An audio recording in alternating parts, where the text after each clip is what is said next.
Mein heutiger Gast ist eine klasse Musik, meine Damen und Herren. Das ist sein aktuelles Album Heathen. Herzlich willkommen, David Bowie.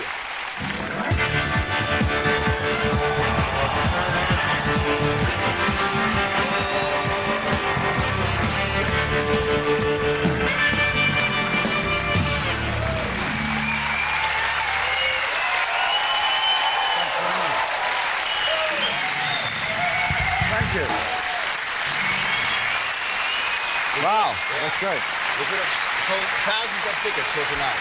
Yeah.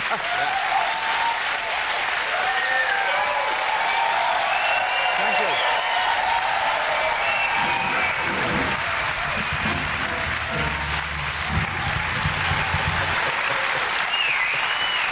Thank you.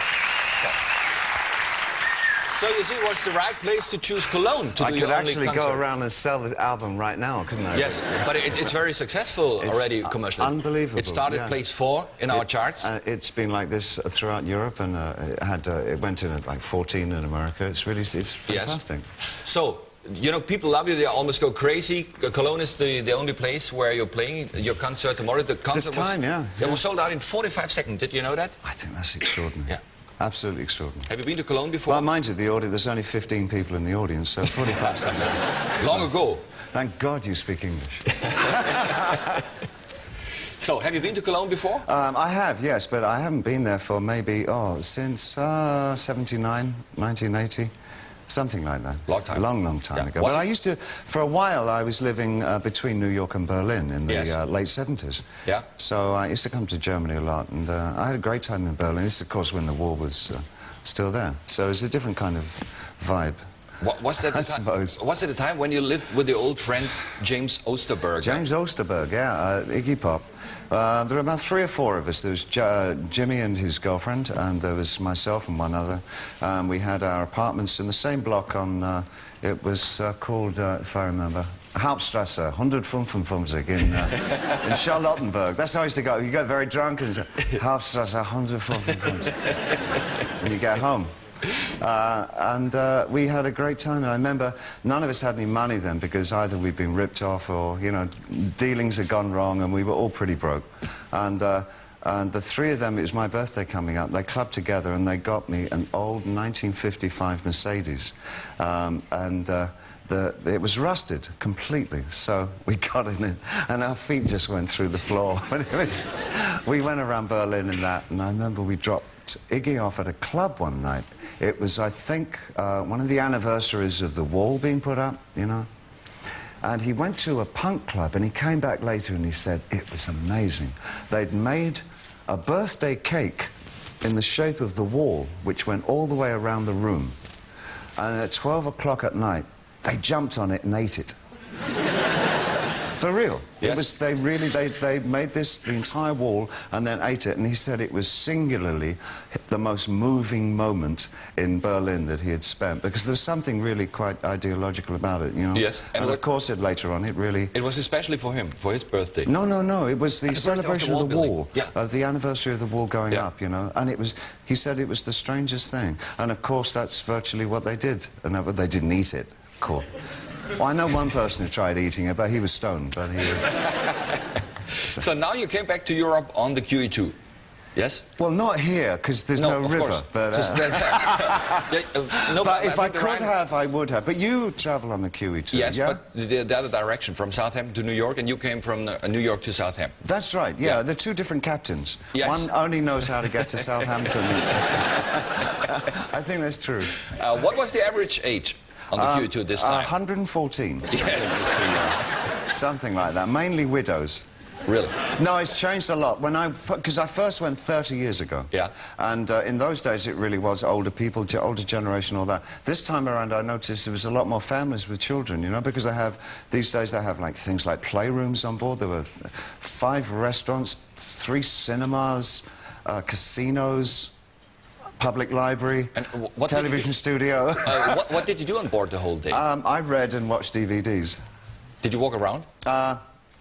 No, I swam alongside for exercise, you know. I used to keep up, because I'm very fit these days, you know. Yes, absolutely. Because I swim against the QE2, that's how you do it. But no, most of the time I took I took DVDs of all the films I can't watch at home because they're all like subtitled European avant-garde classics and they last 19 hours and have subtitles and nobody else in my house wants to watch them. So as I was travelling alone, I just watched them on my computer, you know, I listened to music and I made notes and I watched the sea. I watched the sea. Yeah. The sea watched me. 5 long days. Yeah. It was wonderful. I loved it. Is it true you get up very early in the morning at around 6 o'clock? Well, both of us, both my wife and myself, get up between 5 and 6 in the morning. And the irony is that we now, you know, we just had a small child. Yes. And she's 23 months now. But of course, we now get up before she does. So we go and wake her up. You have to be Which quiet. is like, it's the parents' revenge, you know? Yeah.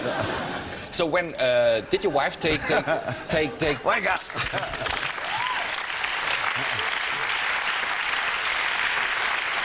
And and my baby says, "Oh, come on, give me another hour, right?" She said, "We got milk." Did your wife take lessons in preparing the birth? You know, in Germany it's very common that, for example, young men accompany their women to lessons like this. Well, she'd had practice because she also has another daughter, you know, from her ex-marriage, so she knew what was going to happen. I didn't. But, you didn't go together.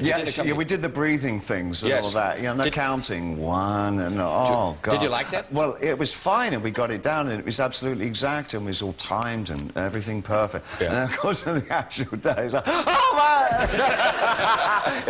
Everything goes, you know, and it was just exciting. We raced there in the car and all that, and then I got to cut, you know. That was fun. I like doing that. But everything went fine. Yeah, beautiful, wonderful. It was an easy birth. Yeah, it was good. So when you sit in your office or in your room in the morning and you start composing immediately. I do, there's virtually... A cup of tea? A cup of tea? Yeah, do I compose immediately? No, I just sit there and I get on the telephone to Europe because I live in New York, you know, and so I make telephone calls to Europe all morning. So what's happening? Did you see the Harold Schmidt show last night? What? Yeah. Really? Yeah. Whoa, that's amazing. So I hear all the gossip, you know. Yes, but I mean, you wrote this record, the songs for this record, in Woodstock, which we know from the festival. So very strange. It's a very quiet area. Yeah, it's a very hippie. It still is. I mean, it's all kind of flower writing on all the shops, and everybody has long hair and wears beads and all that, you know. And I didn't think I was going to like it at all, but. I didn't realise the actual studio was at the top of an extremely high mountain. We were completely isolated from the rest of the area, and I love that because I love isolation. I'm very kind of masochistic like that. I love being cut off from everything, and for a writer it just worked really well. And I think I just sat down to write, and I had been doing for many months, putting together songs that I felt were very strong, and attempted to do no more than express how I felt at my age and with the new family and my feelings to the universe and our place on this world and all that. The little questions.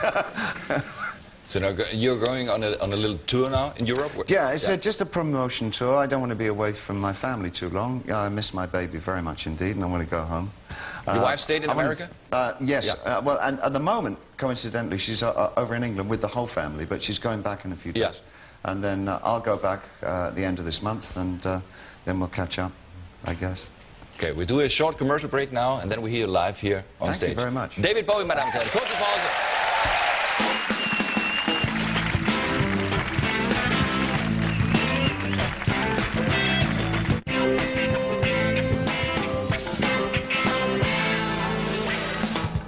Das, meine Damen und Herren, ist der aktuelle CD. Heathen. Jetzt live. Everybody says hi. David Bowie.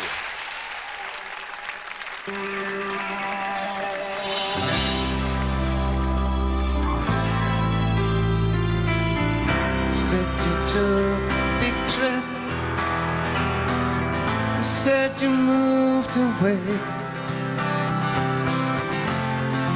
Didn't know the right thing to say.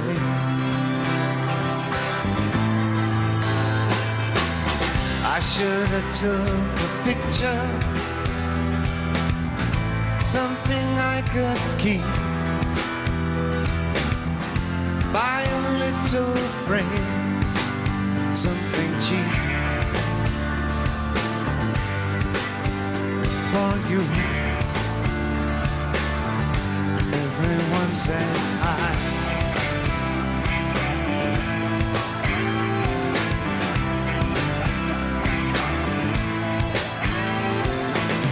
They said you sailed a big ship.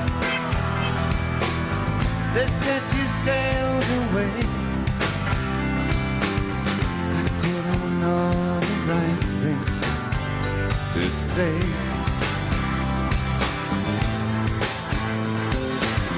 I'd love to get a letter,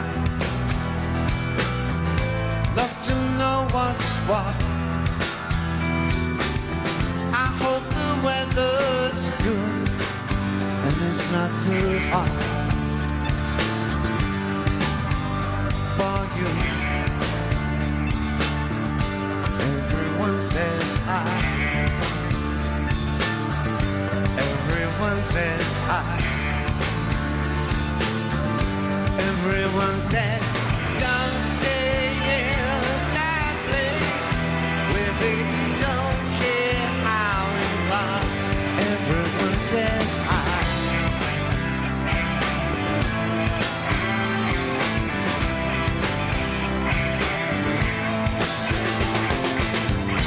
If the money is lousy, you can always go home.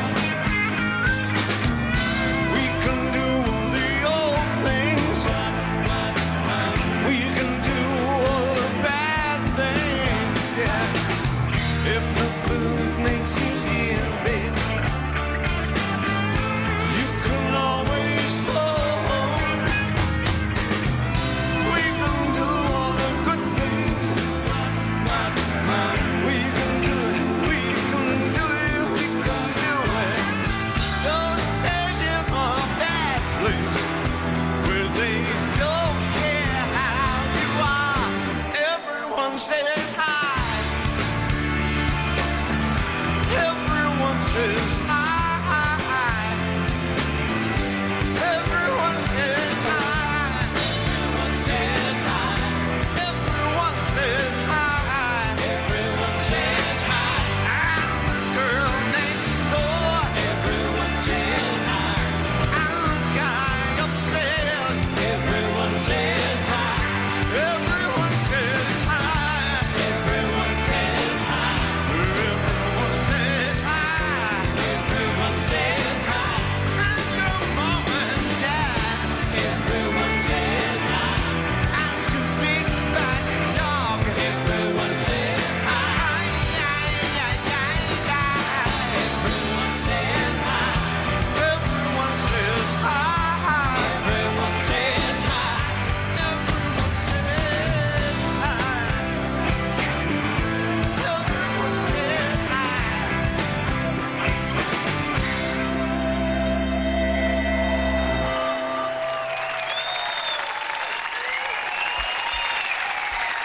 Thank you very much.